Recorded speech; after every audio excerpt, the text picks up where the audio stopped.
Hello new moms, ఈ video వచ్చేసి కేవలం మీకోసమే చేస్తున్నాను. ఐ నో మీకు చాలా మూడ్ స్వింగ్స్ వస్తాయి అండ్ బేబీ బ్లూస్ వస్తాయి అండ్ మిమ్మల్ని మీరు లూజ్ అయిపోతున్న ఫీలింగ్ వస్తుంది. ఎస్, నేను కూడా ఒకసారి ఫేస్ చేశాను ఇదే సిచ్యువేషన్ అండ్ ఇప్పుడు కూడా ఫేస్ చేస్తున్నాను.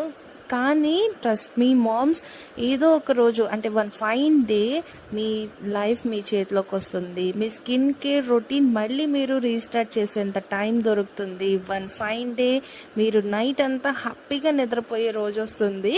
సో అంతవరకు కొంచెం పేషెన్స్ తోటి ఉండండి. చాలా మూడ్ స్వింగ్స్ తోటి మీరు ఇప్పుడు ఫేస్ చేస్తున్నదంతా ఫీడ్ అవుట్ అయిపోతుంది. అండ్ ఈ లిటిల్ మూమెంట్స్ అన్నింటినీ కూడా ఎంజాయ్ చేయడానికి ట్రై చేయండి. ఒక్కొక్కసారి మన కంట్రోల్ని మనం లూజ్ అవుతూ ఉంటాం, బట్ ఇట్స్ ఓకే. అప్పుడప్పుడు అలా అవుతూ ఉండడం చాలా చాలా కామన్. మీరైతే the best mom I can say. ఈ ప్రపంచంలో ప్రతి తల్లి కూడా చాలా చాలా గ్రేట్. సో మిమ్మల్ని మీరు రీబిల్డ్ చేసుకోండి. చిన్న చిన్న మూమెంట్స్ని క్యాప్చర్ చేసుకోండి. ఫోన్లో కెమెరా ఉంటుంది కాబట్టి. సో ప్రతి మినిట్ని ఎంజాయ్ చేయండి, ఎందుకంటే మన లిటిల్ వన్స్ ఎప్పటికీ లిటిల్ వన్స్ లానే ఉండరు. ఐ హోప్ ఈ వీడియో మీకు యూస్ఫుల్గా ఉంది అనుకుంటున్నాను. So be strong.